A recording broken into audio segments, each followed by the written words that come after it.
Hai, senang sekali Sarmin dapat bertemu kembali dengan proses semuanya. Di video kali ini, Sarmin akan membahas tentang hati yang biasa kita kenal dengan si jantung hati. Mengapa kita mengatakan hati itu sebagai jantung hati? Karena hati itu merupakan organ terbesar yang dimiliki manusia. Organ ini terletak di bagian kanan atas perut dan terlindungi oleh tulang rusuk serta diafragma. Fungsi hati sangatlah penting bagi tubuh kita, yaitu bisa menetralisir racun, menghasilkan protein, hingga membantu proses pembekuan darah. Selain itu, hati juga berperan sebagai organ yang memproduksi empedu untuk proses pencernaan. Nah, hati itu banyak fungsinya, bukan? Oleh karena itu, kita harus menjaga hati. Karena hati itu ternyata banyak godaannya loh. Mulai dari polusi udara, makanan berlemak, alkohol, hingga rokok. Jadi jagalah kesehatannya dari sekarang. Menurut Jennifer Chuang, seorang ilmuwan senior penelitian Nutrilite, mengatakan, apapun yang kita makan, minum, dan hirup masuk ke aliran darah akan disaring oleh hati kita.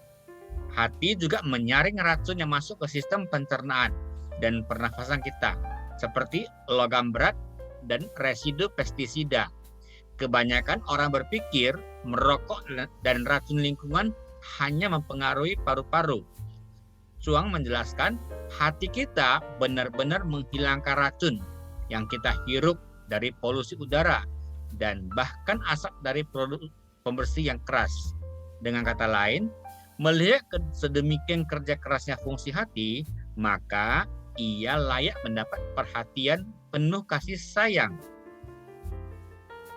Sebagian besar gangguan hati tidak menimbulkan gejala pada tahap awalnya. Gejala biasanya baru muncul ketika gangguan hati sudah memasuki tahap lanjut atau bahkan saat kondisi hati sudah rusak parah. Ada beberapa gejala yang dapat muncul akibat gangguan hati. Contohnya, warna kulit dan mata menjadi kuning, kulit terasa gatal dan mudah memar, cepat lelah, urin berwarna gelap, perut bengkak dan nyeri, pusing dan muntah-muntah, nafsu makan hilang atau tidak ada nafsu makan, kaki dan pergelangan akan membengkak. Nah, apa sih yang menyebabkan hati kita menjadi gangguan? Itu bisa terjadi karena infeksi virus hepatitis, ya, misalkan hepatitis A, B, C, ataupun penularan virus hepatitis dari ibu yang menderita infeksi kepada janinnya, sehingga mengalami kelainan genetik oleh keturunannya, ataupun kanker, kemudian penimbunan lemak atau perlemakan hati yang kita kenal dengan fatty liver, gangguan sistem imun. Gangguan hati juga dapat dipicu oleh penyakit lingkungan dan pola tidak sehat. Juga bisa kita menggunakan jarum suntik untuk narkoba secara bergantian. Itu juga bisa menggunakan gangguan hati. Selain itu, melakukan hubungan seks tanpa pengaman atau sering berganti pasangan, menggunakan jarum tindik atau jarum tato yang tidak steril, melakukan kontak langsung dengan darah atau cairan tubuh penderita hepatitis, mengonsumsi obat-obatan secara berlebihan. Itu adalah contoh-contoh penyebab gangguan hati. Nah, sekarang ada beberapa jenis gangguan hati. Yaitu pertama adalah penyakit kuning. Di Indonesia, kondisi kulit dan mata yang menguning dikenal dengan penyakit kuning. Padahal kondisi ini sebenarnya merupakan gejala dari gangguan hati. Penyakit ini disebabkan oleh kadar bilirubin atau pigmen empedu dalam aliran darah melebihi batas normal. Tingkat bilirubin menjadi tinggi karena adanya kelainan sel atau peradangan pada hati. Yang kedua, kolestasis. Kolestasis terjadi ketika cairan empedu dari hati berkurang atau tersumbat. Cairan empedu dihasilkan hati guna membantu pencernaan. Aliran empedu yang terhambat ini dapat menyebabkan penumpukan bilirubin dan memicu penyakit kuning. Selanjutnya, sirosis merupakan kondisi terbentuknya luka atau jaringan parut di hati yang bersifat kronis. Kondisi ini dapat menyebabkan kerusakan hati yang sulit diobati dan memicu kegagalan hati. Kebiasaan minum minuman beralkohol dan infeksi virus hepatitis juga merupakan penyebab paling umum terjadinya sirosis hati. Kemudian fatty liver, perlemakan hati. Sesuai dengan namanya, karakteristik penyakit ini ditandai dengan terlalu banyak lemak yang tersimpan dalam hati. Akibatnya, hati mengalami peradangan yang dapat berkembang menjadi jaringan parut permanen atau hati kita terbungkus lemak. Pada kondisi kronis, hati beresiko mengalami sirosis dan memicu kegagalan hati. Perlemakan hati bisa dipicu oleh konsumsi minuman-minuman keras atau sebab lain seperti diabetes dan obesitas. Kanker hati terjadi ketika sel hati mengalami mutasi sehingga tumbuh secara tidak terkendali. Dalam beberapa kasus, infeksi kronis akibat virus hepatitis B dan hepatitis C bisa menyebabkan kanker hati. Selain beberapa penyebab yang tersebut di atas adalah gangguan hati, juga bisa disebabkan oleh infeksi bakteri, toksin, ataupun racun, dan kelainan genetik. Dan terakhir adalah hepatitis. Hepatitis itu ada 5 jenis, ada hepatitis A, B, C, dan D beserta E. Masing-masing jenisnya itu ada berbeda-beda. Ada yang bersifat jangka pendek, ada yang bersifat kronis, akut, dan yang ringan. Kemudian penularannya juga berbeda-beda dan pencegahannya juga berbeda-beda. Nah, bagaimana sih kita mengobati gangguan hati? Itu tergantung jenis penyakitnya. Beberapa gangguan hati dapat diatasi dengan mengubah gaya hidup seperti berhenti mengkonsumsi minuman beralkohol, menurunkan berat badan, serta menerapkan kebiasaan hidup bersih dan sehat. Kalau hati kita terkena virus, bisa kita konsumsi obat antivirus. Kalau kita sudah gagal hati atau sudah kronis, bisa dengan operasi. Ataupun dengan mencegahnya melalui vaksinasi hepatitis. Nah, sekarang ini sedang maraknya kita mengenal hepatitis akut misterius. Itu adalah terjadi pada anak-anak usia 1-16 tahun. Ciri-cirinya itu adalah mual, muntah, diare berat, demam ringan. Itu untuk gejala ringannya ya. Kalau sudah gejala berat, sudah kejang-kejang, kesadaran mulai menurun, gangguan pembekuan darah, warna mata dan kulit menguning, air kencing berwarna pekat seperti teh, dan BAB berwarna putih pucat. Itu adalah gejala yang sudah berat. Jadi itu adalah beberapa gejala dari hepatitis akut misterius. Nah, bagaimana sih kita mencegah dalam penanganan hepatitis akut ini? Yang pertama adalah waspadai gejala yang tadi sudah disebutkan ya, tentunya mulai dari diare, mual, muntah, sakit perut, dan dengan disertai demam ringan. Kemudian jika muncul gejala-gejala tersebut, jangan panik, segera bawa pasien ke puskesmas atau rumah sakit terdekat untuk pertolongan selanjutnya. Jangan menunggu muncul gejala lanjutan seperti kulit dan mata menguning agar tidak terlambat. Jika terjadi penurunan kesadaran, segera bawalah pasien ke rumah sakit dengan fasilitas anak. Jadi bagaimana kita menjaga hati kita supaya sehat? Kita bisa bersama Nutrilite. Oke, yang kita bahas dulu adalah untuk anak-anak ya, karena sekarang adalah maraknya hepatitis akut misterius untuk anak-anak. Bisa kita konsumsi vitamin C dengan namanya Nutrilite Accelerase.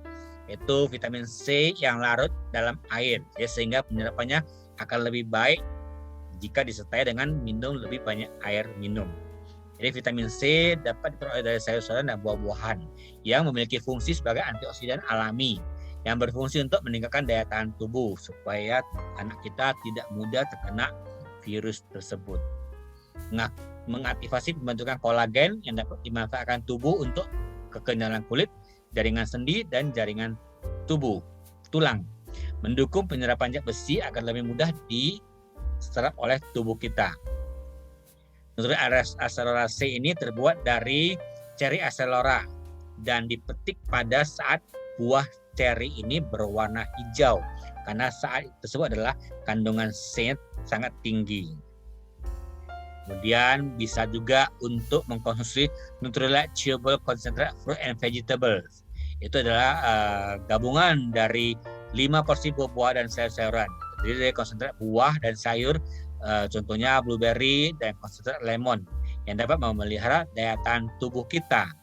Di dalam Nutrilite Chewable Concentrate Fruit and Vegetable ini terdapat 5 komponen yang sangat penting ya.